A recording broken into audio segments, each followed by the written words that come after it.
Hello there, this is the guy from Pittsburgh, and I'm going to talk about what I think is a great book. This is called Haunted Highway, The Spirits of Route 66. Now, I picked this up at Half Price Books in Concord, but you can get it a lot cheaper on Amazon. Maybe on eBay, I haven't looked. But this is a fun book. It's got stories about ghosts. You start off in Illinois, Missouri, Kansas, Oklahoma, Texas, New Mexico, Arizona, Southern California, and there's stories about cats haunting places, dogs. A story about a restaurant in Illinois where the waitress was locked in the bathroom for 15 minutes by a ghost, and the thing is, the bathroom door had no lock. She couldn't get out. I think it was more amusing in a bad way if the ghost had locked her out of the bathroom and she couldn't be able to get in the bathroom. She was trapped in the bathroom. And the weirdest story in there is a guy there's a hotel in Los Angeles, and the hotel is haunted. The Oban Hotel, and it's where starlets stayed and people like that. And one guy claimed to have been raped during the night in 1987 by a ghost or by a succubus or something. So that's in there. It's a really fascinating book. And they also have a companion book you can get, or several books that are of interest. Haunted Arizona, Ghosts of the Grand Canyon State, Sleeping with Ghosts is another one. And there are several cookbooks available. Capelli's Cookbook, Arizona Cookbook, New Mexico Cookbook by the same publisher.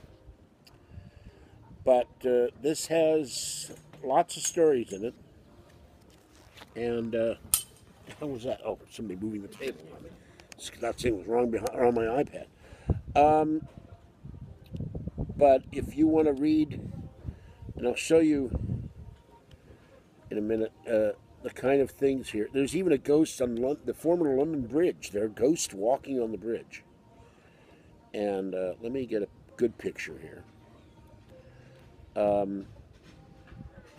This hotel was stayed. Clark Gable stayed there, and other famous people. Can't see it that clearly. And they're tearing the place apart as I speak here. The Hotel Monte Vista in Flagstaff, and there's pictures of all the places in here.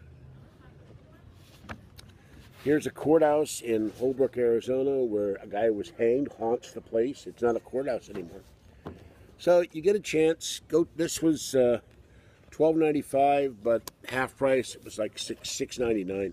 But it can be gotten cheaper, and it's a great book. So I recommend it. I had a lot of fun reading this. And I've been busy with other things, so it took me several days to read this. But you like ghost stories, this is the book to get. Haunted Highways. Spirits of Route 66 by Ellen Robson and Dianne Halicki. And I love the little ghost on the cover. Okay, I'm going to go walk back home. And I will do another video later, I think, depending on if I can think what to talk about. My iographer broke on the camera edge, so I'm going to return this to Amazon. The piece is now broken off, the little plastic piece where I was looking at, where you put the 35mm lens attachment. So I'm going to return it and get a new one. It didn't break on my part, the plastic is too thin, it snapped off. I'm going to talk to iographer, or iographer, however you pronounce it. And next month, I'll be going out to places, going out to places in the Bay Area that are haunted. And one thing I have to say, whoever said it on YouTube, on Belgab, I'm sorry, that intimated that I am Zodiac, the serial killer, is insane.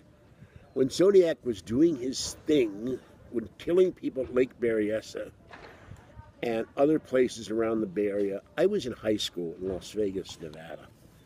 Have the proof of it, and I didn't know how to drive then. I didn't have a car.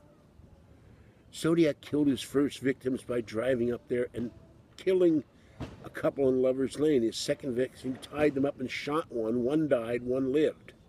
I know the history of Zodiac, and also to the twit that said I made up my friendship with Dean Dickensheet. My friend, the late David McDaniel, introduced me to Dean.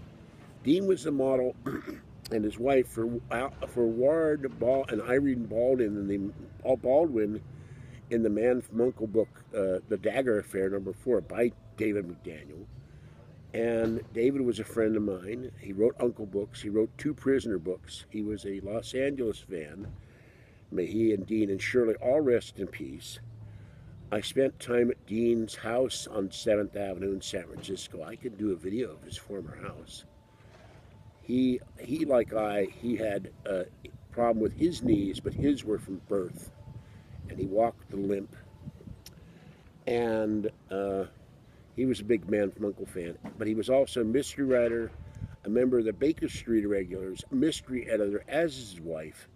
And my friend Maroney and his coterie of wargaming fans, including me, we had a friend named Buzz Nelson, former National Guard soldier, and Buzz was a would-be writer. He wrote one fictional fantasy book, and his editor was Shirley Dickensheet. Now, after Dean died, Shirley moved to an apartment on Lake Avenue. I know exactly where it is. I was never in there. And she was his editor, and he was taking the book around and trying to get it published. And it's been published posthumously, privately, and I'd have to ask Ronnie what the name of the thing is. It's online. I don't have a copy of it. His name was Buzz Nelson. So I don't make up things about who the people I've known, the people I've met, the people I've talked to. I don't have any reason to. It doesn't make me any money. It doesn't make me feel self-important. I state it as a fact. And when I say it's a fact, it's a fact. If you care to disbelieve me or make light of it as if I'm lying, that's your problem. And for someone to say it's the biggest lie so far, well, you're an idiot. I've met a lot of people in my time, some famous, some not. But everybody I talk to that's well known, I've met. Now, they may not remember yet the past of years, but I can relate the story. And people say, how can I relate something that happened so long ago? It's in my memory. I can't remember what I did a week ago. That's short-term or some kind of problem with as you get old. But something happened 20 years ago, yeah, I can remember it. So I'm not making this stuff up. I have lots of stories about lots of things that I've yet to tell, and I will tell them. So you people in Belgab that don't like what I do and think it's funny to make stuff up, but the most horrible thing so far, I think, is about my being a serial killer. And this morning there was a story posted that Charles Manson, another serial killer, had died. That was a hoax.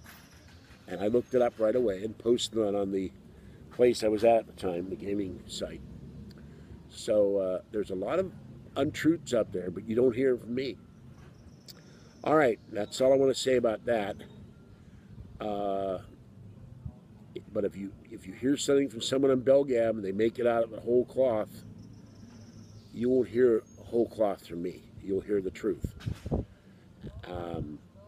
If a lot of my stuff hadn't been either lost in storage or burned up in a fire in '77 in San Francisco, and I can show you where I used to live when that fire occurred. I have visual proof of a lot of the stuff. And I showed you the thing from when my father died, and there are photographs I have of me. Unfortunately, a lot of the stuff I took with me with people that I've mentioned are no longer, they don't exist anymore because they were either lost or destroyed in the fire. So I have no way of proving that, but I do have a photograph of me from the 70s showing the jacket I wore when I was on Creature Features. And that jacket was commented on all over the Bay Area, as did Bob Wilkins when he said, "I can't believe you wore that jacket." And I said, well, it was my mother's idea. I'd not picked the jacket. It was a red and white check jacket. All right, I got to go. They want to chase me out of here because it's closing time. So I'm going to head back home. Okay, free Art Bell, sBumperMusic, free Kathy, free the Duck, free Area 51 drone, free Open Lines Jerry, free military justice, and free me for the bell gab idiots who make stuff up. And there's a nice little bird going by, and I will catch you next time. Oh, by the way, Patty has the cutest little dog who will stand up and do tricks. She is a sweetie, likes to lick your fingers.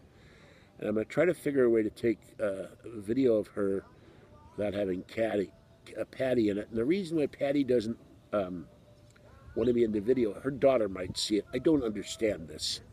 I have to talk about Patty about that. All right, well, there's no Kathy's Corner because I'm sorry to say, that's one last thing. She is having a sugar test next week, and she has to go to Nordstrom to get something that she can eat for dinner. I think she's having the test on Monday, and she can't have sugar, and she can't have bread, and so she's going to Nordstrom to get her favorite salad, and that doesn't have any sugar in it. So she had to rush out of here before they closed. So next time I see her, there'll be a Kathy's Corner video, and I'm sorry about that. All right, have a great evening, and I will catch you next time. Man, there's somebody, and my finger blocking the camera. I'm sorry about that. I'm trying to turn this off, but I forgot I'm not doing it the usual way. All right.